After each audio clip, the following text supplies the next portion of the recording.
Hello my dear friends, welcome to education point online. मेरा नाम है पाटिल और आज के इस वीडियो अपन देखने वाले हैं यूनिट 2, जिसमें अपन समझेंगे बॉयलर प्रॉब्लम्स। जिसमें से सबसे पहली जो बॉयलर प्रॉब्लम है आज अपन उस पर नजर डालेंगे, जो है स्लज एंड स्केल।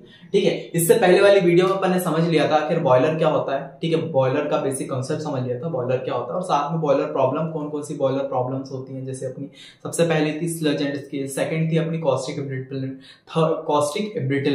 थर्ड थी अपनी कौन सी प्रीमिंग एंड फीमिंग, और फोर्थ थी अपनी बॉयलर कोरोजन। ठीक है, आज उन्हीं बॉयलर प्रॉब्लम में से सबसे पहली जो अपनी बॉयलर प्रॉब्लम है स्लज एंड स्केल, उसको अपन डिटेल में समझेंगे। इस तरह से समझेंगे कि आखिर एग्जाम में अगर क्वेश्चन आता है इस चीज का कि स्लज एंड स्केल को थोड़ा सा डिफाइन कर दो, उसकी चीजें बता दो, तो अपन आराम से उसमें लिख पाए और चीजें अपन को पता हो कि स्लज एंड स्केल क्या होता है।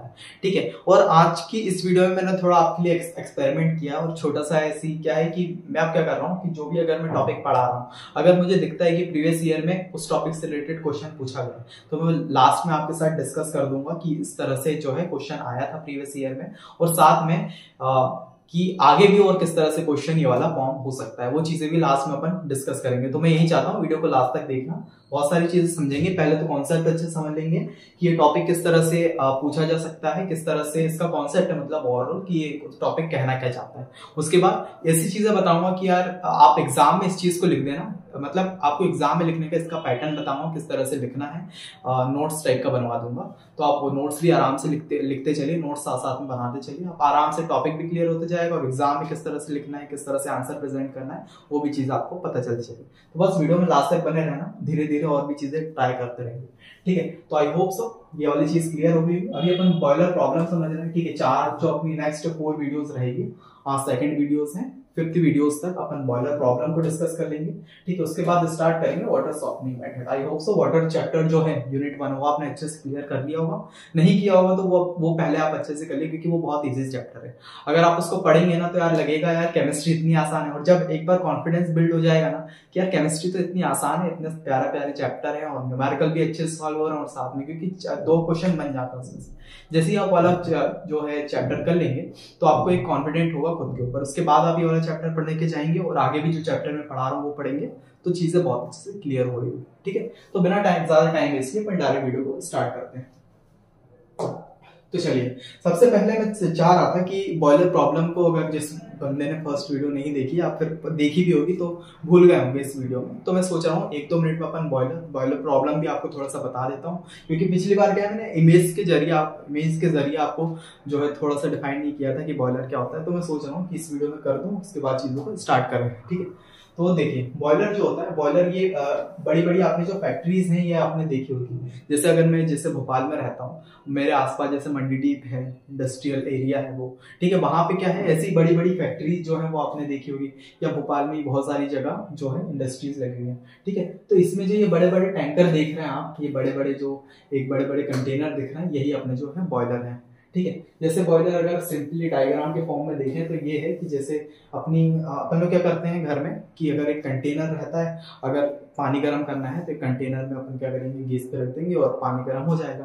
पर अगर बड़े लेवल पे जो अपन को स्टीम जनरेशन करना पड़ता है, भाप जो लेनी पड़ती है, स्टीम लेनी पड़ती है, स्टीम की जरूरत पड़ती है, तो उसके लिए क्या है इतने बड़े बड़े जो कंटेनर है इसका यूज होता है। ठीक है, तो ये हो गया अपना बॉयलर। जैसे इसमें स्टीम जो है वाटर गर्म हो रहा है अलग अलग प्रोसेस से। अगर आप चाहें तो वैसे डायग्राम बनाने को आता नहीं है, सिंपली डेफिनेशन लिखनी है और चीजें क्लियर करनी है, क्योंकि इतना कॉम्प्लेक्स डायग्राम बनाइएगा मत। ठीक है, आपको क्या करना है, ये अपना जो बॉयलर है, ठीक है, ये इसमें क्या है पानी गर्म हो रहा है, स्टीम इसमें से क्या है आउट हो रही है, जिससे जो अपना आगे की जो प्रोसेस है, जैसे क्या पावर जनरेशन होता है, फूड प्रोसेसिंग होता है, उसमें ये सब चीजें यूज होती हैं। ठीक है, तो बेसिकली ये होता है जो है अपना बॉयलर। ठीक है, आई होप सो क्लियर हुआ होगा। और बॉयलर सिंपली अगर भाषा में बोले तो वही, अगर इसको एग्जाम में आपको डायग्राम तो बना नहीं है, सीधे डिफाइन करना है।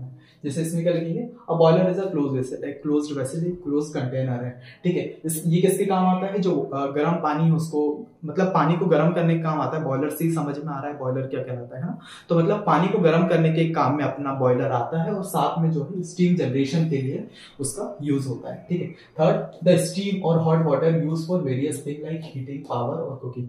बहुत सारी चीजों के लिए जो है अपना स्टीम और हॉट वाटर का यूज होता है। ठीक है, वही फोर्थ की बात करें, boilers are important in industries like power generation, food processing and heating buildup. जो अपना बॉयलर है ये बहुत सारे इंडस्ट्रीज में जो है वो यूज होता है, जैसे पावर जनरेशन अपन को करना है या फिर फूड प्रोसेसिंग करना है, तो इन सब के लिए जो है बॉयलर का बहुत ज्यादा यूज है। और मतलब इससे तो आप समझ ही गए होंगे बॉयलर किस लिए है, क्योंकि ये चीज तो आपने बहुत सारी जगह देखी होगी।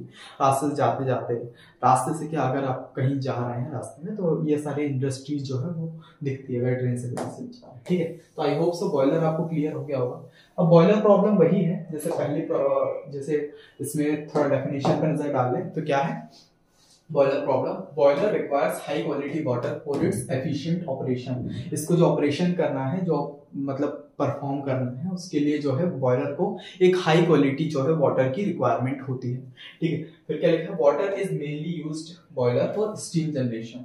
बॉयलर जो है, गर्म पानी तो नॉर्मली है कि इसको तो किसी भी नॉर्मल चीज से अपन कर सकते हैं, पर स्टीम जनरेशन के लिए मेनली जो है वाटर का, वो बॉयलर का यूज किया जाता है, ठीक है, वाटर का स्टीम जनरेशन के लिए, ठीक है। बाकी hard water is directly to the boiler. अगर हार्ड वाटर जो है अपना, उसको अगर डायरेक्टली जो है अपन बॉयलर में पुट अप करते हैं तो वो various operations, various problems, various troubles जो है वो क्रिएट करता है बॉयलर में। जैसे बॉयलर प्रॉब्लम, इसमें 4 टाइप की जो है, मेनली 4 टाइप की जो ट्रबल्स हैं, प्रॉब्लम्स है, वो क्रिएट करता है। जैसे हार्ड वाटर क्या है, सबसे पहली sludge and skill, second caustic embrittlement, third कौन सी अपनी प्रीमिंग एंड फ्यूमिंग, जिसको अपन केरी ओवर भी बोलते हैं, ठीक है। एग्जाम में क्वेश्चन बन सकता है प्रीमिंग एंड फ्यूमिंग नहीं पूछने की जगह बोल देंगे कैरियर ओवर का बता दो, तो आपको जो आपने प्रीमिंग एंड फ्यूमिंग पढ़ा वही आपको चीज बतानी है। आगे बताऊंगा ये सब चीजें क्या होती है, अभी आपको पैनिक नहीं होना है, ठीक है। और फोर्थ है अपना बॉयलर कोरोजन। एक एक करके इन सारी प्रॉब्लम्स को अपन समझेंगे।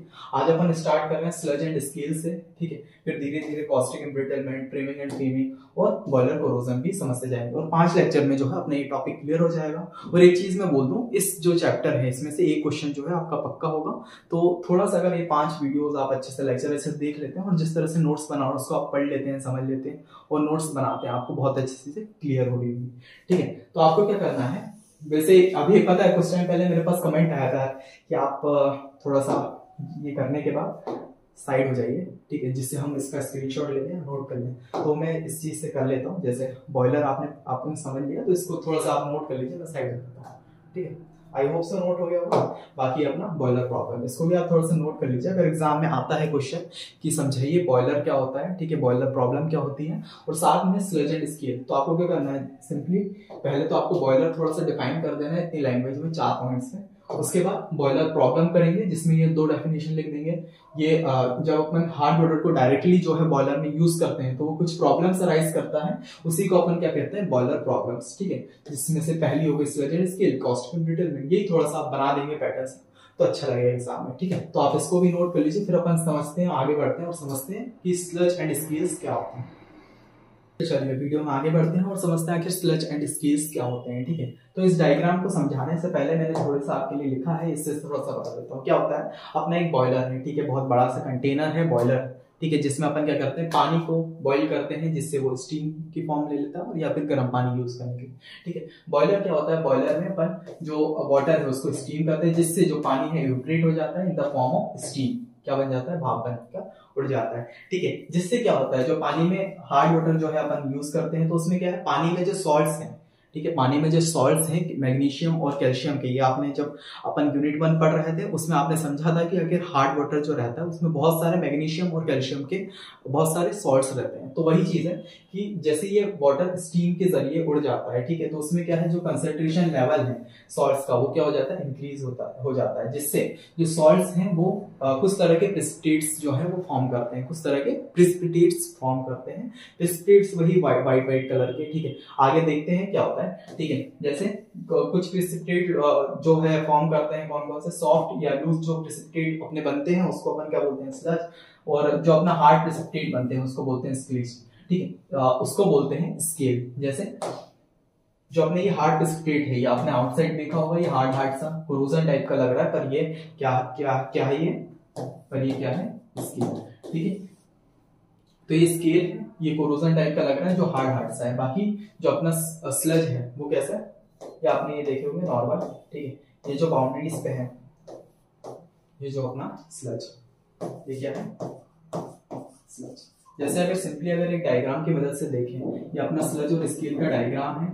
मैं एक पेन चेंज कर लेता हूँ, ठीक है। जैसे अपना स्लज का डायग्राम देखें तो ये छोटे छोटे से तो प्रिसिपिटेट हैं, ठीक है, लूज से सॉफ्ट से, ये जो प्रिसिपिटेट्स हैं इसको बोलते हैं अपन स्लज। बाकी जो अपना वो है स्केल, ये क्या करता है, जो अपने जो एक पाइप रहता है, एक कंटेनर रहता है, उसकी जो आउटर इनर जो सरफेस होती है, इनर सरफेस, जैसे इसमें जो ये इनर सरफेस है उसमें क्या है, एक हार्ड टाइप का एक प्रिसिपिटेट फॉर्म कर लेता है जिसको अपन क्या बोलते हैं, स्केल। आई होप सो क्लियर हो गया होगा डायग्राम की मदद से, ठीक है। डायग्राम की मदद से ऐसा है ना यार कि बस आपको थोड़ा सा अगर कॉन्सेप्ट भी क्लियर हो रहा है ना कि डायग्राम कहना क्या चाह रहा है या फिर ये डायग्राम से अपन समझ क्या रहा है, ठीक है, वो चीजें भी अगर थोड़ी सी क्लियर हो रही है बहुत है। जब अपन डेफिनेशन को पढ़ेंगे ना, डेफिनेशन जब पढ़ेंगे तो बहुत ऐसी चीजें क्लियर हो रही होगी, ठीक है। अगर आपको इसमें से मैं बोल रहा हूँ अगर आपको 20% 10% भी अगर क्लियर हुआ है तो बहुत है, ठीक है। अब डेफिनेशन पे पढ़ते हैं, उससे आपको चीजें क्लियर हो रही होगी, ठीक है। तो इसको अगर आप थोड़ा सा नोट करना चाहें, नोट तो आपको कुछ नहीं करना है, ये डायग्राम तो आप मत करिएगा नोट, है ना। ये जो मैंने सिंपल से छोटा सा डायग्राम बनाया है ये आप नोट कर लीजिए, क्योंकि जब एग्जाम में आएगा ना आपको स्लज और स्केल डिफाइन करने को आएगा तो आपको ये डायग्राम भी थोड़ा सा बनाना पड़ेगा, ठीक है। तो ये थोड़ा सा आप नोट कर लीजिए जिससे एग्जामिनर पे एक अच्छा सा इंप्रेशन पड़े। ये डायग्राम आप ये लीजिए, ठीक है। बाकी मैं आगे बताऊंगा कि किस तरह से आपको प्रेजेंट करना है, बस अभी आप नॉर्मल आप इसको नोट्स बना लीजिए, ठीक है। अब समझते हैं कि स्लज एंड स्केल्स क्या होते हैं, ठीक है। तो क्या रहता है, एक बॉयलर में क्या होता है, वाटर जो है वो कंटिन्यूअसली क्या होता है, इवेपोरेट होता रहता है और स्टीम की फॉर्म लेता रहता है ना। तो वही चीज इसमें लिखी है, in a boiler water is continuously evaporate to form steam, ठीक है। This increase the concentration of dissolved salt, यही चीज है, ठीक है। ये सिंपली जो डेफिनेशन कह रही है ना यही है, मैंने सिंपली आपको एक उसके जरिए समझा दिया। वही है कि एक बॉयलर जो है उसमें वाटर जो है वो हमेशा इवेपोरेट होता रहता है in the form of steam, ठीक है। जिससे क्या होता है, कंसंट्रेशन ऑफ सॉल्ट जो रहता है वो इंक्रीज हो जाता है, जिससे जो सॉल्ट्स हैं उसके अंदर वो कुछ टाइप के प्रिसिपिटेट बनाते हैं। अगर वो सॉफ्ट प्रिसिपिटेट बनाते हैं तो वो स्लज कहलाते हैं, हार्ड प्रिसिपिटेट बनाते हैं वो स्केल कहलाते हैं। तो वही चीज इसमें लिखी है कि एक बॉयलर जो है वो कंटिन्यूअसली इवेपोरेट होता रहता है in the form of steam, ठीक है। ये क्या करता है, increase the concentration of dissolved salt. Third चीज क्या कह रही है, finally a stage is reached when the ionic product of this salt exceeded their solubility product and hence they are thrown out of precipitate। मतलब एक time ऐसा आता है कि जो सॉल्ट है वो बहुत ज्यादा बढ़ जाते हैं, जिसकी वजह से क्या होता है, वो प्रिसिपिटेट को फॉर्म करते हैं, प्रिसिपिटेट को आउट करते हैं, ठीक है। अगर वो प्रिसिपिटेट सॉफ्ट, लूज और स्लीमी हो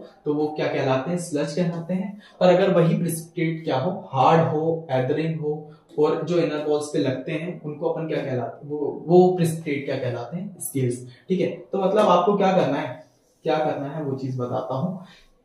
सिंपल आपको चीज समझ में आ गई होगी, ये चीज तो आपको समझ में आ गई थी, ठीक है। इसको थोड़ा सा माइंड में रखना है और ये डेफिनेशन जो है अपने आप फॉर्म हो जाएगी। इसको आप बस एक बार पढ़िएगा, इसके नोट्स बनाइए, एग्जाम में अपन को इस तरह से ही लिखना है, ठीक है। अगर स्लज एंड स्केल का आंसर आता है, पहले अपन को ये चीज लिख देनी है और साथ में ये 5 पॉइंट डिफाइन कर देना है। ये 5 पॉइंट वही है कि किस तरह से ये जो है स्लज एंड स्केल फॉर्म होता है। तो आपको सिंपली स्टार्टिंग से जर्नी कि पहले बॉयलर है जो कंटिन्यूअसली जो है वो इवेपोरेट करता रहता है और स्टीम बनाता रहता है, ठीक है। जब वो एक टाइम हो जाता है उसके बाद क्या करते हैं कि जो कंसंट्रेशन है उसमें जो हार्ड वाटर है उसके जो सॉल्ट से डिसॉल्व है उसके कंसंट्रेशन जो है वो बहुत ज्यादा बढ़ जाता है, ठीक है। जिसकी वजह से क्या होता है, एक टाइम आता है जिसके बाद जो प्रिसिपिटेट है वो आउट हो जाते हैं। अगर वो प्रिसिपिटेट सॉफ्ट रहते हैं तो वो स्लज बनाते हैं और अगर वो प्रिसिपिटेट हार्ड होते हैं तो वो क्या बनाते हैं, स्केल्स, ठीक है। तो यही चीज ये कह रही है, आई होप सो क्लियर हो गई, ठीक है। तो आप इसको नोट कर लीजिए, फिर आगे बढ़ते हैं। तो चलिए अब बढ़ते हैं आगे और समझते हैं आखिर स्लज क्या होता है, ठीक है। तो sludge is a soft, loose और slimy precipitate form within the boiler, ठीक है। प्रिसिपिटेट का मतलब आपने समझ लिया, ठीक है। इससे पहले जो मैंने थोड़ा सा आपको बताया था चीज, तो वही प्रिसिपिटेट अगर सॉफ्ट रहे, लूज रहे, ठीक है, उसको अपन बोलते हैं क्या, स्लज, ठीक है। जो प्रिसिपिटेट जो फॉर्म होते हैं वो किसमें होते हैं, बॉयलर में। सिंपल यही डेफिनेशन कह रही है, जिससे आपको एक्सप्लेन कर देना है, समझ में आ जाएगा टीचर को कि स्लज क्या होता है, ठीक है। सेकंड क्या कह रहा है, it forms over time as suspended particles in the water settle and collect it bottom of the boiler system, ठीक है। अगर इसको सिंपली भाषा में कहूं तो क्या है कि जो अपने स्लज के जो पार्टिकल्स रहते हैं वो क्या रहते हैं, जो मतलब स्लज के जो प्रिसिपिटेट रहते हैं वो क्या रहते हैं, बहुत सॉफ्ट रहते हैं, बहुत लूज रहते हैं, जिसकी वजह से क्या है वो एक टाइम आता है, ठीक है, बहुत टाइम तक तो वो क्या है उसमें सेटल डाउन नहीं होते, पर एक टाइम आता है कुछ टाइम के बाद जब अपना प्रेशर जो है वो पानी का प्रेशर जो है वो कम हो जाता है, तो उसके बाद क्या होता है जो प्रेसिपिटेट है वो सेटल डाउन हो जाते हैं, नीचे बैठ जाते हैं, किसमें, जो अपनी बॉल रहती है बॉयलर की,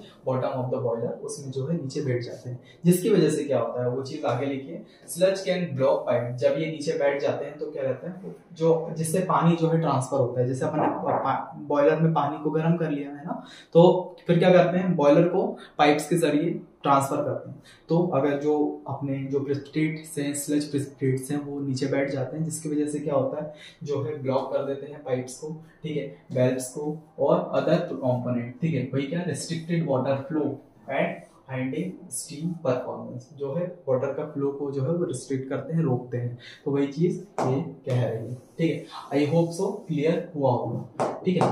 तो मैं इसको डेफिनेशन को इसलिए ज्यादा नहीं समझाता हूँ यार, क्योंकि जो समझाने का काम है वो अगर डायग्राम्स की मदद से और ये चीजों की मदद से समझे तो बढ़िया रहता है, ठीक है। डेफिनेशंस को मैं थोड़ा बहुत पढ़ दे रहा हूँ, और मतलब डेफिनेशन मैंने आपके लिए उसी तरह की ढूंढी है, बनाई है, जिससे आपको पूरा अच्छे से क्लियर हो रहा हो, आपको उतनी ज्यादा समझने का फिर ट्राई नहीं करना पड़े, ठीक है। समझ तो अपन ने उसमें लिया, और डेफिनेशन को एक बार फ्लो की तरह पढ़ रहा है, ठीक है। उसके बाद क्या लिखा है, sludge are formed at the portion where water temperature is low, colder portion of boiler, मतलब क्या है स्लज जो है वो लो प्रेशर में बनता है, लो जो अपना टेम्परेचर रहता है उसमें बनता है, मतलब बेसिकली कहना यही चाह रहा है जो कोल्डर मतलब कोल्ड जो पोर्शन है बॉयलर का उसमें जो है स्लज फॉर्म होता है, ठीक है। बाकी इसके एग्जांपल जो इस स्लज फॉर्मेशन में जो सॉल्ट्स जो हैं जो योग्यता निभाते हैं वो कौन से सॉल्ट्स हैं, अपने मैग्नीशियम कार्बोनेट, मैग्नीशियम सल्फेट और मैग्नीशियम क्लोराइड और कैल्शियम क्लोराइड, ये कुछ सॉल्ट्स हैं जो स्लज को फॉर्म करने में योग्यता निभाते हैं, ठीक है। मैं ज्यादा ही हिंदी बोल रहा हूँ पर ठीक है, ठीक है, कोई दिक्कत नहीं। तो अगर सिंपली यही है कि स्लज को अगर आपको डिफाइन करना है तो नॉर्मली ये 5 डेफिनेशन है, इसको अगर आप लिख देंगे तो आपको एग्जामिनर पूरे नंबर दे रहा होगा, ठीक है। तो आई होप सो ये क्लियर हो गया होगा, ठीक है। उसके बाद बढ़ते हैं आगे, जो समझते हैं कि डिसएडवांटेजेस ऑफ स्लज क्या है, ठीक है। तो सबसे पहला जो डिसएडवांटेजेस है वो है क्या है, रिड्यूस एफिशिएंसी। आगे क्या लिखा है, sludge can block pipes and tubes inside the boiler, ठीक है। जो अपना स्लज है वो ब्लॉक पाइप्स जो है अपनी ट्यूब्स जो है उसको ब्लॉक कर देता है, ठीक है, जो बॉयलर के अंदर, making it harder for water to flow through, this reduce the boiler ability to transfer heat efficiently, meaning it takes longer to heat water and can lead the higher energy bills, ठीक है। क्या रहता है कि ये जो heat की efficiency है, हीट को ट्रांसफर करने की जो एफिशिएंसी है उसको कम कर देता है, जिससे क्या है कि हायर बिल्स जो एनर्जी बिल्स आते हैं वो ज्यादा लगते हैं, क्योंकि भाई ये एनर्जी अगर जो अपना स्लज है वो बैठा नहीं रहेगा, पानी अच्छे से फ्लो करेगा तो अच्छे से हीट भी ट्रांसफर हो रही है, पर अगर वो रोक करेगा, ठीक है, रेजिस्ट करेगा, तो उसके बाद क्या है कि स्लो होगी, जिससे जो अपने हाई एनर्जी बिल्स है वो आएंगे, ठीक है। तो वही ये पहला डिसएडवांटेजेस है अपना, ठीक है। सेकंड डिसएडवांटेज क्या कह रहा है, सेकंड डिसएडवांटेज है रिस्क ऑफ कोरोजन, जो कोरोजन का बढ़ने का जो है वो स्लज की वजह से रिस्क बढ़ जाता है, ठीक है। Sludge can create a corrosive environment inside the boiler, क्या है कि स्लज जो है वो एक कोरोसिव एनवायरनमेंट जो है वो फॉर्म करता है इनसाइड जो अपने बॉयलर, जो अपना बॉयलर कंटेनर रहता है उसमें, it traps moisture and against the metal surface causing them to rust and corrode over time, ठीक है। This can weaken the boiler structure and lead to leak failure, ठीक है। आई होप सो क्लियर हो गया होगा, ठीक है। वही अपनी थर्ड डेफिनेशन क्या कहते हैं, safety hazard, sludge can create a breeding ground on the bacteria and harmful micro organism, this can pose health risk to animal who can come into contact with the water or steam produced by the boiler, ठीक है। कुछ safety hazard भी हैं, जैसे क्या है कि जो अगर स्लज की वजह से उसमें क्या है पानी के अंदर जो बॉयलर है उसके अंदर बहुत सारे बैक्टीरिया माइक्रो ऑर्गेनिज्म जो है वो फॉर्म होते हैं, ठीक है। अगर कोई ह्यूमन उस कांटेक्ट में आता है, जो अपना हॉट वाटर होता है या फिर स्टीम होती है उसके कांटेक्ट में आता है, तो बहुत सारी बीमारियां होने के जो है वो चांसेस बढ़ जाते हैं, तो वही ये सेफ्टी हैजार्ड कह रहा है, ठीक है। फोर्थ चीज क्या है, decrease life span, the presence of sludge can significantly shorten the life span of a boiler, the corrosion and damaging caused by sludge and building and lead the presence of failure on the boiler component required costly repair to replacement, ठीक है। वही है कि जो अपना sludge है वो बहुत सारी प्रॉब्लम्स, तभी तो ये जो स्लज एंड स्केल है ये बॉयलर प्रॉब्लम कहलाता है ना। तो ये स्लज की वजह से क्या होता है, बहुत सारे प्रॉब्लम आते हैं, जिसकी वजह से क्या है, अगर इसको रिपेयर करे जाए, ठीक है, कोरोजन फॉर्म करता है। और जैसे इसमें लिखा है, क्या लिखा है, damaged corrosion and damage cause by the sludge buildup, ठीक है, बहुत सारे कोरोजन फॉर्म करता है, बहुत सारी वो चीज हो जाती है, जिसकी वजह से क्या है, इसको अगर रिप्लेस करते हैं, रिपेयर करते हैं, तो बहुत सारा कॉस्टली लग जाता है, क्योंकि भाई ये बड़े बड़े अगर बॉयलर के प्लांट देखें तो बड़े बड़े बहुत ज़्यादा कॉस्टली आते हैं, मैन्युफैक्चर जब करते हैं बहुत ज़्यादा महंगे होते हैं, है ना। तो उसको रिपेयर करने में और रिप्लेसमेंट करने में बहुत ज़्यादा पैसों की बर्बादी होती है। तो ये सबसे पहली बॉयलर प्रॉब्लम है। आगे समझेंगे आखिर इसके कॉजेज क्या हैं, डिसएडवांटेज तो अपन ने समझ लिए। अब समझते हैं आखिर इसके कॉजेज क्या हैं, किस वजह से ये फॉर्म होते हैं, और साथ में इसकी जो प्रिवेंशन, ठीक है, कि इसको किस तरह से अपन रोक सकते हैं, किस तरह से ठीक कर सकते हैं, ठीक है। तो I hope so disadvantages of sludge समझ में आ गया होगा, ठीक है। मैं इस चीज को इसलिए डिफाइन नहीं कर रहा हूँ, ठीक है, इस चीज को मैं इसलिए डिफाइन नहीं कर रहा हूँ क्योंकि मतलब समझा नहीं रहा हूँ, क्योंकि अगर मैं इस चीज को समझाऊंगा, ठीक है, तो वही है, आप कंफ्यूज हो रहे होंगे।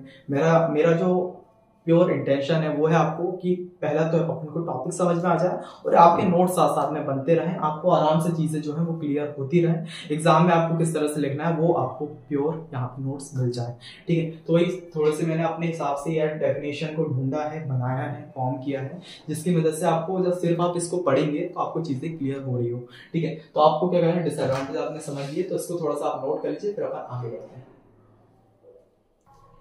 तो चलिए अब आगे बढ़ते हैं और समझते हैं आखिर कॉजेज ऑफ स्लज फॉर्मेशन क्या क्या है, ठीक है। जैसे सबसे पहला जो कॉजेज है वो है मिनरल, सबसे पहला जो कॉज है वो क्या है, मिनरल इन वाटर। क्या है, जो अपना बॉयलर है, ठीक है, उसमें अगर हार्ड वाटर चले जाता है तो ये बॉयलर प्रॉब्लम जो है फॉर्म होती है, ठीक है। अब क्या है कि हार्ड वाटर में क्या है, मैग्नीशियम और कैल्शियम के बहुत सारे जो है मिनरल्स और सॉल्ट्स जो है वो प्रेजेंट रहते हैं। तो वही चीज इसमें लिखी है कि when water contains mineral like calcium और मैग्नीशियम, जो हार्ड वाटर है उसमें कैल्शियम और मैग्नीशियम नाम के बहुत सारे मिनरल्स और सॉल्ट्स फॉर्म होते हैं, ठीक है। They can settle at the bottom of the boiler and form sludge over time, ठीक है। ये क्या रहता है कि जो नीचे सेटल हो जाते हैं, जो अपने पाइप्स रहते हैं उसमें नीचे सेटल हो जाते हैं और क्या करता है, स्लज फॉर्म करता है, ठीक है। तो आई होप सो क्लियर हो गया होगा, ठीक है। मेरे को यार उतना समझाने का लग नहीं रहा है क्योंकि यार डेफिनेशन इतनी उसमें लिख दी है कि अगर मैं इसको समझाऊंगा भी तो और क्या समझाऊंगा, ठीक है। तो इसलिए मैं थोड़ा सा पढ़ दे रहा हूँ, ठीक है। सेकंड क्या है, hard water get hard with minerals tends to form more sludge when heated in the boiler, ठीक है। तो वही है, वाटर अगर हार्ड रहता है, ठीक है, विद मिनरल्स के साथ, तो क्या है, बहुत ज्यादा स्लज जो है वो फॉर्म करता है जब अपन बॉयलर में हीटिंग करते हैं, ठीक है। बाकी dirt and rust, bits of dirt, rust and other stuff in the water can also settle and add the sludge, ठीक है। मैं चाहता हूँ यार, मैं मतलब पढ़ के आपका टाइम वेस्ट नहीं करना चाहता, ठीक है। मैंने डेफिनेशन उसी तरह लिखी है, ठीक है। जैसे फर्स्ट जो है अपना मिनरल वाटर जो इसके कॉज है, सेकंड जो है हार्ड वाटर की वजह से ये जो है वो फॉर्म होता है, थर्ड डर्ट एंड रस्ट, जो अपनी मिट्टी हो गई या रस्ट हो गई इसकी वजह से है ये फॉर्म होता है, ठीक है। बाकी आगे की डेफिनेशन आप पढ़ लेना, जो मैं समझाऊंगा वही चीज मैंने आपको लिख दी कि आपका भी वो है टाइम वेस्ट ना हो, अगर आप नोट्स बना रहे हो तो आपको डेफिनेशन क्लियर हो रही हो, ठीक है। उसके बाद क्या है, बैक्टीरिया और एल्गी जो है स्लज फॉर्मेशन का जो है सबसे बड़ा कॉज करते हैं, ठीक है। और hot water, when water gets really hot inside the boiler it can make the minerals and other stuff water settle faster and more sludge, ठीक है। तो I hope so cause of sludge formation आपको clear हो गया होगा, ठीक है। इसको आप चाहें तो नोट कर सकते हैं, मैं थोड़ा सा इसको रब कर देता हूँ जिससे आप आराम से इसको नोट कर लें, ठीक है। मैं साइड हो जाता हूँ, आप आराम से इसका चाहे स्क्रीनशॉट लेना चाहे स्क्रीनशॉट ले लें, या फिर अगर नोट करना चाहे तो आप नोटबुक में नोट कर लीजिए पॉज करके, ठीक है। तो चलिए अब देखते हैं प्रिवेंशन ऑफ स्लज फॉर्मेशन, ठीक है। प्रिवेंशन ऑफ स्लज फॉर्मेशन मतलब ये किस तरह से प्रिवेंट होता है, मतलब इसको किस तरह से रोका जा सकता है, ठीक है। तो जैसे सबसे पहला क्या है, प्रॉपर वाटर ट्रीटमेंट। अगर अपन प्रॉपर वाटर ट्रीटमेंट करें तो अपन स्लज फॉर्मेशन को रोक सकते हैं, ठीक है। Second, monitoring water quality. अगर पानी की जो क्वालिटी है उसको रेगुलर टाइम पे अपन उसको क्या करें, मॉनिटर करते रहें कि अगर इसमें कहीं हार्ड वाटर तो नहीं जा रहा, ज्यादा हार्ड वाटर तो नहीं जा रहा। अगर ये अपन लोग मॉनिटर करते रहेंगे तो इस जो अपना स्लज फॉर्मेशन है उसको रोक सकते हैं, ठीक है। बाकी मेंटेन प्रॉपर पीएच लेवल, ठीक है। एक पीएच लेवल होता है पानी का, ठीक है, जिसमें क्या है, ज्यादा एसिडिक होता है और ज्यादा क्या बोलते हैं उसको, सॉरी ध्यान नहीं आ रहा है, ठीक है। पर क्या है, पीएच लेवल को अगर अपन मेंटेन करके चलते हैं, पीएच लेवल को अगर मेंटेन करके चलते हैं तो अपन स्लज फॉर्मेशन को रोक सकते हैं, ठीक है। डेफिनेशन आगे की जो है वैसे ही लिखी हुई है, आप एक बार इसको पढ़िएगा, ठीक है। वीडियो को पॉज करिए और एक बार पढ़िएगा, आपको चीजें क्लियर हो जाएगी, ठीक है। उसके बाद क्या है, एड्रेस लीक और कोरोजन, ठीक है। मतलब टाइम टू टाइम अपन को क्या है कि उसको देखना होगा कि कहीं पानी लीक तो नहीं हो रहा है, कहीं बॉयलर से पानी लीक तो नहीं हो रहा है, ठीक है। और जो कोरोजन है कहीं हुआ तो नहीं है पानी में, ठीक है। क्योंकि ये अगर टाइम टू टाइम करेंगे और उसको हटाते जाएंगे तो क्या है, अपन इससे बच सकते हैं स्लज फॉर्मेशन से। बाकी फिफ्थ जो है क्या है, एजुकेट ऑपरेटर, जो इसको मेंटेन करते हैं, जो इसको ऑपरेट करते हैं, उन ऑपरेटर्स को टाइम टू टाइम एजुकेट करना है कि आपको रेगुलर बेसिस पे ये चीजें करनी है जिससे अपन स्लज फॉर्मेशन को होने से रोक सके, ठीक है। तो आई होप सो क्लियर हो गया होगा। इसमें जो डेफिनेशन लिखी आप एक एक बार पढ़ेंगे, आपको चीजें क्लियर हो रही होगी, ठीक है। मैं उसको पढ़ने की उससे आपका टाइम वेस्ट नहीं कर रहा हूँ, ठीक है। तो आप इसको नोट कर लीजिए, फिर अपन आगे बढ़ते हैं। तो चलिए, अपन ने आखिर स्लज है वो समझ लिया है। अब इसको एग्जाम में किस तरह से लिखना है वो चीज मैं आपको बता देता हूँ। अब एग्जाम में अगर क्वेश्चन बनता है इसका तो किस तरह से बनेगा कि सबसे पहले तो पूछेगा आखिर बॉयलर क्या होता है, ठीक है, बॉयलर प्रॉब्लम क्या होती है, और स्लज क्या होता है। स्लज के साथ या तो पूछ देगा डिसएडवांटेज ऑफ स्लज या फिर कॉजेस ऑफ स्लज फॉर्मेशन, ठीक है। उसके बाद प्रिवेंशन ऑफ स्लज फॉर्मेशन, मतलब इसमें से जो भी पूछे आपको ये जो नोट्स बनाए बस आपको सारे नोट्स पॉइंट बाय पॉइंट में लिखना है। जैसे अगर स्लज पूछता है, स्केल और स्लज पूछता है, आपको ये अच्छे से डिफाइन कर देना है जिससे आपको क्लियर हो जाएगा, ठीक है। और साथ में ये एक छोटा सा डायग्राम बना देना, ठीक है। उसके बाद स्लज को अगर पूछता है, स्लज को थोड़ा सा अच्छे डिफाइन कर देना।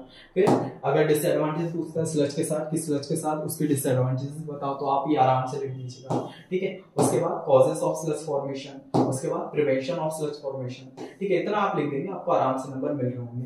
लास्ट में बताता हूँ आपको ये वाला क्वेश्चन किस तरह से पूछा गया था, जिससे आपको थोड़ा बहुत आइडिया लग जाए कि प्रीवियस ईयर में अगर इस टॉपिक में से क्वेश्चन पूछा जाए तो किस तरह से पूछा जाएगा, ठीक है। अपन ने स्लज समझ लिया था कि स्लज क्या होता है, वो सॉफ्ट टाइप का, सॉफ्ट जो और लूज जो है अपना प्रेसिपिटेट होते हैं, जो फॉर्म होते हैं, तो वो स्लज कहलाते हैं, ठीक है। वहीं अगर स्केल्स की बात करें, अगर फर्स्ट पे ही नजर डालें तो क्या लिखा है, scales are hard crusty deposit that form on the internal surface of the equipment such as boiler, pipes and water heaters, ठीक है। स्लज क्या होता है, एक हार्ड टाइप के जो है प्रेसिपिटेट होते हैं, जो अपने बॉयलर की जो इनर वॉल होती है उस पे क्या है ये बैठ जाते हैं जाके, जिससे चारों तरफ जो है कोरोजन टाइप का एक बन जाता है। तो वही चीज ये डेफिनेशन भी कह रही है, ठीक है। सेकंड क्या कह रहा है, scales are primarily composed of minerals, particles, calcium और magnesium compound which are present in the water supply, ठीक है। क्या है कि अपना जो बॉयलर है उसमें हार्ड वाटर ज्यादातर यूज किया जाता है, ठीक है। तो उसमें क्या है, कैल्शियम और मैग्नीशियम के बहुत सारे जो है मिनरल्स, सॉल्ट्स जो है वो रहते हैं। तो वही चीज इसमें लिखिए, scales are primarily composed in the minerals particularly calcium and magnesium compound. Particularly क्यों, क्योंकि हार्ड वाटर में क्या है, बहुत ज्यादा ऐसा होता है कि हार्ड वाटर ही यूज किया जाता है, तो इसलिए अपने कैल्शियम और मैग्नीशियम के उसमें बहुत सारे जो है सॉल्ट्स और मिनरल्स प्रेजेंट रहते हैं, ठीक है। वहीं अगर थर्ड डेफिनेशन की बात करके क्या है, scales are typically caused by hard water. Scales जो है वो टिपिकली जो ज्यादातर है वो किससे कॉज किया जाता है, किससे बनता है, वो होता है हार्ड वाटर से, which contains high concentration of minerals। अपन को भी पता है, जब अपन ने वाटर चैप्टर पढ़ के आया था तो उसमें क्या पता चला था अपन को कि हार्ड वाटर में बहुत सारे कैल्शियम और मैग्नीशियम के एक हाई कंसेंट्रेशन में जो है सॉल्ट्स और मिनरल्स प्रेजेंट रहते हैं। तो वही चीज इसमें लिखिए, which contains high concentration of minerals hard water में, ठीक है। वहीं फोर्थ में क्या है, proper water treatment such as water softening और filtration can help prevent scale formation, ठीक है। प्रॉपर अगर वाटर ट्रीटमेंट किया जाए, ठीक है, वाटर सॉफ्टनिंग मेथड से फिल्टर करते जाए, जिससे क्या होगा, अपना स्केल फॉर्मेशन से उसको रोक सकते हैं, बचा सकते हैं, ठीक है। उसके बाद लास्ट आगे वाला पॉइंट क्या लिखा है, they are difficult to remove, ये थोड़े से डिफिकल्ट हो जाते हैं रिमूव करने के लिए, ठीक है। उसके बाद they are the main source of boiler troubles problem, ठीक है। जो स्लज है वो तो ठीक है, नॉर्मल है, पर जो स्केल्स है ये बहुत ज्यादा बड़ा है, इसलिए वो बॉयलर ट्रबल्स और बॉयलर प्रॉब्लम्स को जो मेन सोर्स कहलाता है, जो इसको फॉर्म करता है, ठीक है। उसके बाद स्केल्स में भी formed inside the boiler due to decomposition of calcium bicarbonate, ठीक है। स्केल्स जो है वो इनसाइड द बॉयलर, जो बॉयलर के अंदर जो है वो फॉर्म होता है, जिससे जब कैल्शियम बाइकार्बोनेट जो है वो क्या हो जाता है, डिकम्पोज हो जाता है। जैसे कैल्शियम बाइकार्बोनेट है, ठीक है, ये जब डिकम्पोज होगा तो क्या करेगा, एक कैल्शियम कार्बोनेट फॉर्म करेगा, ठीक है, जो होगा क्या, प्रेसिपिटेट, ठीक है, प्रेसिपिटेट, ठीक है, जिसको ही अपन क्या बोलते हैं, स्केल। ठीक है, तो यही जो है वो अपना स्केल कहलाएगा। ठीक है, बाकी जो H2O वो अलग हो जाएगा और CO2 जो है वो गैस बन के ऊपर उड़ जाएगा। ठीक है, तो I hope so in definition से आपको बहुत अच्छे से क्लियर हो गया। अपन ने डायग्राम से तो समझ लिया था, पर डेफिनेशन से आपको बहुत अच्छे से क्लियर हो गया होगा कि आखिर स्केल्स क्या होता है। ठीक है, तो अब आगे बढ़ते हैं और समझते हैं आपके डिसएडवांटेजेस, कॉजेस और प्रिवेंशंस क्या क्या है। ठीक है, डिसएडवांटेजेस भी वही है, मैं आपको सिंपल डेफिनेशन पढ़ के नहीं बता रहा, मैं बस पॉइंट टू पॉइंट आपको थोड़ा समझा देता हूँ। जैसे क्या है डिसएडवांटेज ऑफ स्लज, क्या है, रिड्यूस एफिशिएंसी। ये है जो अपने बॉयलर है उसकी जो एफिशिएंसी है उसको रिड्यूस कर देता है। ठीक है, तो सेकंड क्या है, इंक्रीज्ड हाई कंजप्शन। ठीक है, जो अपना एनर्जी है, जो हीट है, उसका हाई कंजप्शन होता है क्योंकि स्केल्स की वजह से। जैसे अपनी डेफिनेशन जो चीजें थी वो स्लज में थी, वैसे ही अपनी स्केल्स में है। ठीक है, तो वही है कि जो एनर्जी का कंजप्शन है वो हाई कर देता है। ठीक है, ये डिसएडवांटेज है। और थर्ड क्या है, हायर मेंटेनेंस कॉस्ट। अपन को क्या है, बॉयलर इतने बड़ी बड़ी फैक्ट्रीज, बहुत ज्यादा मैन्युफैक्चर करने में टाइम लगता है ना, मतलब बहुत ज्यादा कॉस्ट भी लगती है। तो वही अगर थोड़ी सी इसमें कोरोजन टाइप की चीज आ जाती है, बहुत सारी प्रॉब्लम्स आ जाती है, जिसकी वजह से क्या है कि मेंटेनेंस कॉस्ट जो है उसका वो बहुत ज्यादा होता है। ठीक है, डेफिनेशन पढ़ेंगे आपको चीज क्लियर होगी। जैसे scales are cause damage to boiler components such as heat exchange pipes and balls. Removing scale buildup requires costly maintenance. ठीक है, जो स्केल बिल्डअप हो जाता है उसकी बॉल्स पे, इनर बॉल्स पे, उसको जो है मेंटेन करना बहुत ज्यादा कॉस्टली हो जाता है बॉयलर में। तो वही चीज देखिए, हायर मेंटेनेंस कॉस्ट। ठीक है, और फोर्थ पॉइंट क्या लिखा है, फ्लो रिस्ट्रिक्शंस। ठीक है, इसमें क्या है, scale buildup and narrow block water passenger inside the boiler, reducing water flow and rates causing pressure और ड्रॉप्स। ठीक है, ये भी वही है, स्लज की तरह ही है कि अपना जो पानी का फ्लो है उसको जो है रिस्ट्रिक्ट करता है, रेजिस्ट करता है और उसको रोकता है। ठीक है, तो आई होप सो क्लियर हो गया होगा और समझ आ गया होगा फिर डिसएडवांटेज क्या होता है। ठीक है, मैं इसको समझाने पे नहीं आ रहा, मैं बस पॉइंट पॉइंट समझा रहा हूँ जिससे आपको चीजें क्लियर हो जाए। जब आप इस चीज को लिखेंगे, नोट करेंगे, पढ़ेंगे तो आपको बहुत सी चीजें क्लियर हो रही होगी। ठीक है, तो आप इसको नोट कर लीजिए, फिर अपन आगे बढ़ते हैं, या फिर स्क्रीनशॉट भी लेना है तो स्क्रीनशॉट भी ले लीजिए। तो चलिए अब देखते हैं आखिर कॉज ऑफ स्केल फॉर्मेशन क्या है। ठीक है, कॉजेस क्या है, सबसे पहला वही मिनरल्स इन वाटर, जो पानी में मिनरल्स हैं, वही कि when water contains minerals like calcium and magnesium they can stick together to form solid decomposite which is called scale. ठीक है, सेकंड हार्ड वाटर, जो अपना hard water, if the water is hard meaning it a lot of minerals. ठीक है, अगर water hard है उसमें बहुत सारे मिनरल्स होंगे, it's more likely to form scale when heated in the boiler. जब बॉयलर में पानी हीट होता है तो स्केल फॉर्म करेगा। ठीक है, फिर क्या है, lack of water treatment. Lack of water treatment क्या है, if the water aren't treated properly with chemicals और filter it have more minerals in it making it more likely to form scale. अगर इसको टाइम टू टाइम जो है properly chemicals और filtration के साथ इसको फिल्टर नहीं किया गया तो ये स्केल फॉर्मेशन का काम करता है। ठीक है, उसके बाद क्या है, water sources depending on, water sources depending on where the water comes from. ठीक है, मतलब कहाँ से पानी बॉयलर में आ रहा है, उसका ट्रीटमेंट, उसका पीएच लेवल, ये सारी अपन को चीजें देखनी पड़ेगी, जिससे जो है अपन कॉज ऑफ स्केल फॉर्मेशन को रोक सकते हैं। ठीक है, तो आई होप सो ये 4 पॉइंट भी बहुत क्लियर हो गए होंगे। अगर एग्जाम में आता है कि कॉजेस पता स्केल के, ठीक है, कि स्केल फॉर्मेशन क्यों होता है, तो वो आपको ये 4 पॉइंट लिख देना, आपको पूरे नंबर मिल जाएंगे। ठीक है, फिर उसके बाद क्या है, प्रिवेंशन ऑफ स्केल फॉर्मेशन। ठीक है, आप क्या करिए, इसको थोड़ा सा नोट कर लीजिए, मैं हर बार भूल जाता हूँ। ठीक है, इसको आप स्क्रीनशॉट ले लीजिए या फिर नोट कर लीजिए अपनी कॉपी में, उसके बाद आगे बढ़ते हैं।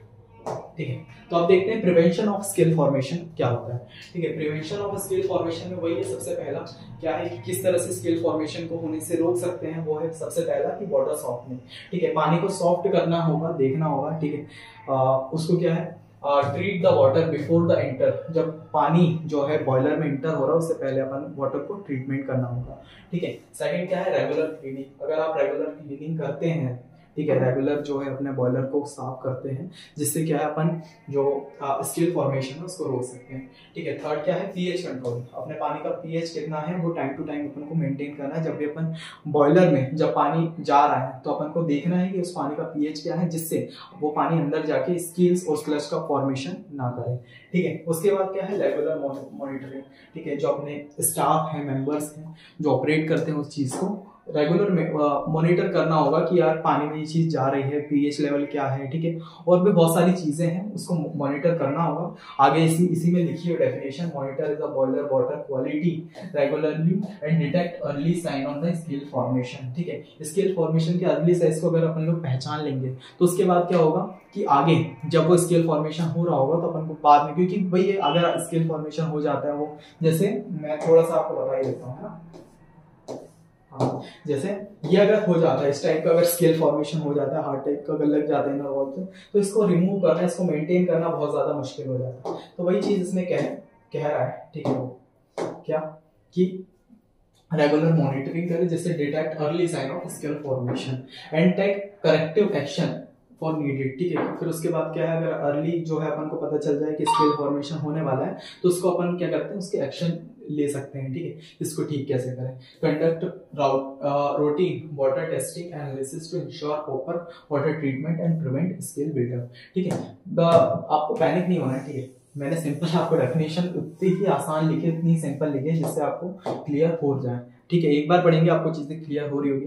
मैं समझाने पे इसलिए नहीं कर रहा हूँ क्योंकि आपको समझ तो आएगा स्केल और स्लज क्या होता है, बस वही है कि उसमें डिसएडवांटेजेस क्या है, कॉजेस क्या है, प्रिवेंशन क्या है, ठीक है, वही चीज आपको सिंपल लिखनी है। तो मैं अगर पॉइंट ही आपको बता रहा हूँ तो आपको थोड़ा सा आप पढ़ेंगे, जो मैं समझाने वाला हूँ, ठीक है, वैसे समझा ही रहा हूँ, अगर जो समझाने वाला हूँ वो इस पॉइंट पे ही आपको मिल जाएगा, ठीक है। तो आई होप सो आपको बहुत क्लियर हो गया होगा कि क्या क्या तरह की चीजें हैं।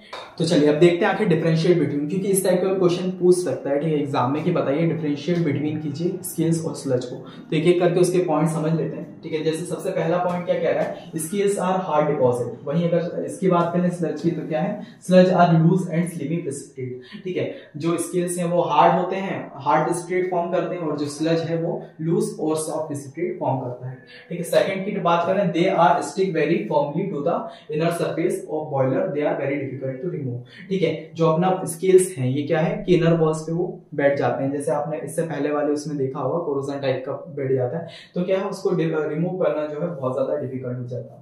वहीं अगर स्लज की बात करें तो इसको क्या है अपन इजीली जो है इसको रिमूव कर सकते हैं, ठीक है। इसको जो फॉर्म करने के लिए जो कुछ सब्सटेंस, कुछ मिनरल्स जो है वो अपनी योग्यता निभाते हैं, वो कौन कौन से हैं, कैल्शियम सल्फेट और मैग्नीशियम हाइड्रोक्साइड। वहीं इसकी बात करें स्लज की तो क्या है, calcium chloride, magnesium chloride, magnesium sulphate और मैग्नीशियम कार्बोनेट, ठीक है। ये कुछ सब्सटेंस है, कुछ मिनरल्स हैं जो योग्यता निभाते हैं किसको, स्लज को फॉर्म करने के लिए, ठीक है। वहीं अगर फोर्थ पॉइंट की बात करें, क्या लिखा है, formed generally at heated portion of the boiler, ठीक है। जो अपना हीटेड पोर्शन या फिर हाई जो टेम्परेचर रहता है उसमें जो है स्केल्स जो है वो फॉर्म होते हैं। वहीं अगर स्लज की बात करें तो ये 2 मिनट यार रब कर दो थोड़ा सा, हाँ, ये क्या लिखा है, formed at comparatively colder portion of the boiler, ठीक है। मैं थोड़ा सा इसमें पॉइंट भी लिख ही देता हूँ, यहाँ थोड़ा सा आपको समझ में नहीं आ रहा होगा। जैसे ये 4th पॉइंट है तो ये 4th पॉइंट,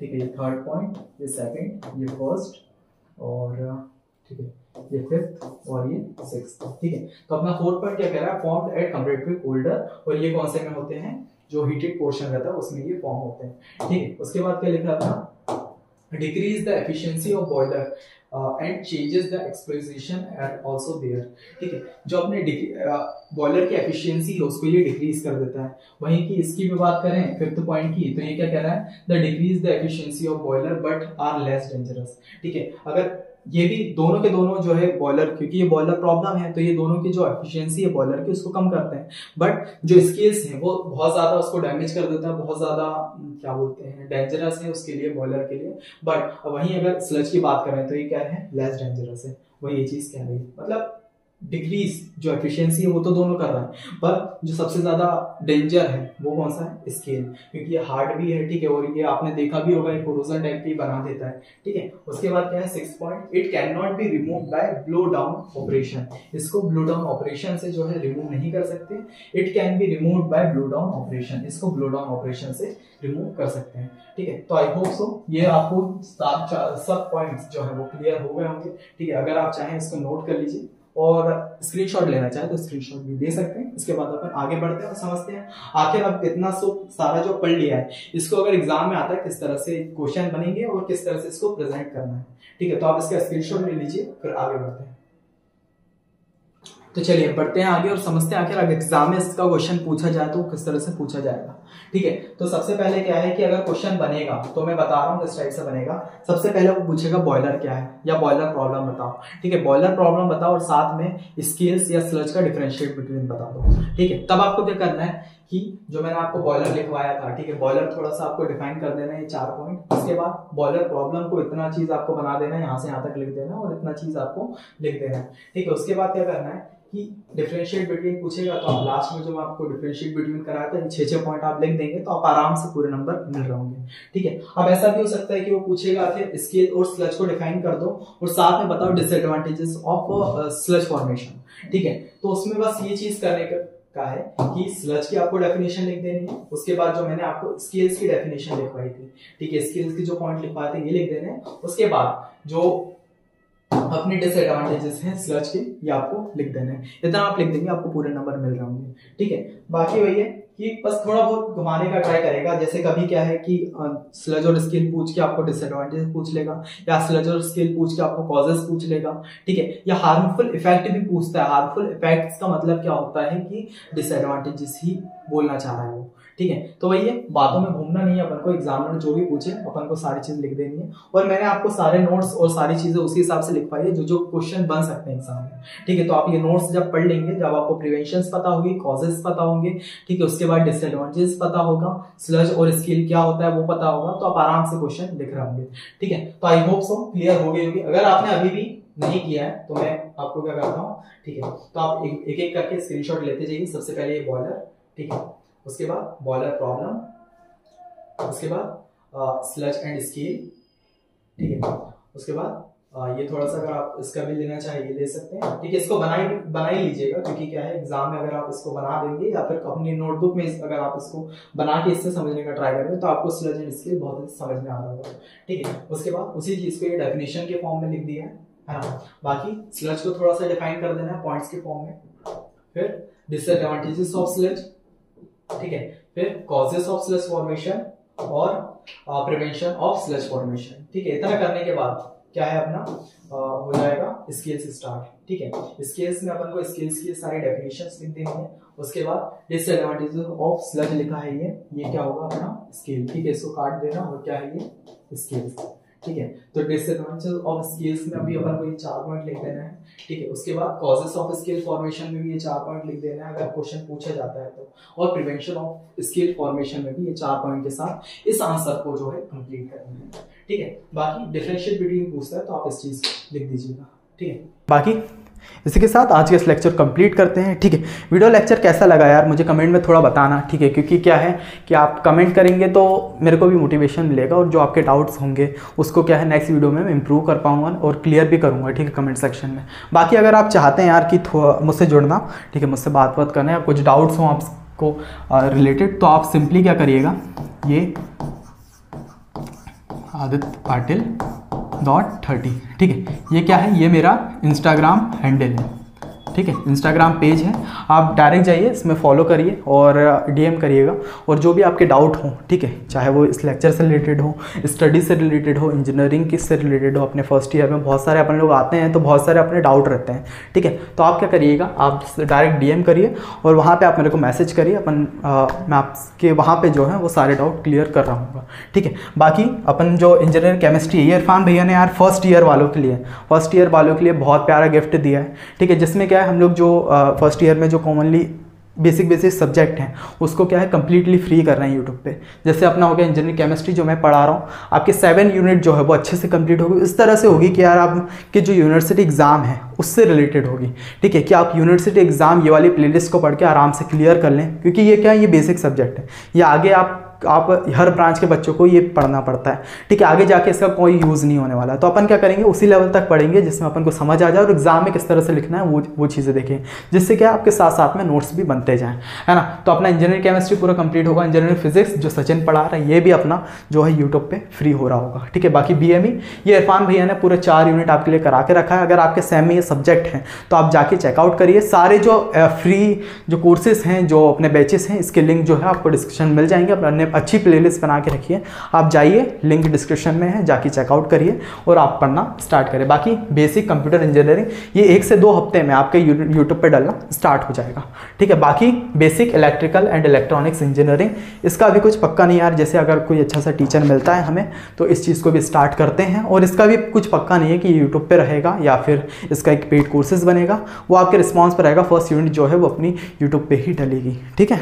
बाकी के ये कुछ अपने पेड कोर्सेज जैसे M1 M2 EG और basic civil and electro engineering mechanics, ठीक है। ये कुछ पेड कोर्सेज हैं और ये पेड भी हैं, और इसलिए हैं क्योंकि यार ये थोड़ा सा ज़्यादा जो है कठिन सब्जेक्ट है, मुश्किल सब्जेक्ट है, क्योंकि अगर आप इसमें थोड़ी सी भी क्लास बंक करो, फर्स्ट ईयर में अपना रहता है यार कि अपने बहुत सारे दोस्त बनते हैं, जिसकी वजह से क्या अपनी क्लासेस बंक हो जाती हैं, है ना। और अपन क्या है, अगर एक भी लेक्चर मिस कर देते हो, अपन को ये सब्जेक्ट समझ में नहीं आ रहा, अगर समझ में भी आ रहे होंगे ना तो पेपर इतना टफ बना देते हैं चीज़ें, क्योंकि इतना सारा पढ़ना पड़ता है और इतने सारे कॉन्सेप्ट रहते हैं, वो दिमाग में रख ही नहीं पाते। जैसे अपन ने फर्स्ट यूनिट अभी पढ़ी, कॉलेज में जिस तरह से पढ़ा, फर्स्ट यूनिट अपन ने पढ़ी और 4 महीने बाद अगर 5th यूनिट तक आए, अगर फर्स्ट यूनिट रिवाइज करनी है वापस कैसे करेंगे, ठीक है। जिसके बाद क्या है वो पिछले पूरा अपन भूल जाते हैं, ठीक है। तो इसमें क्या है, अपन को इसमें है रिस्क नहीं लेना, क्योंकि जैसे अभी मेरे पास कुछ टाइम बाद ही पहले कॉल आया था, 2nd ईयर या 3rd ईयर जैसे 5th या 6th सेमेस्टर के बच्चे का, बोलता है यार कि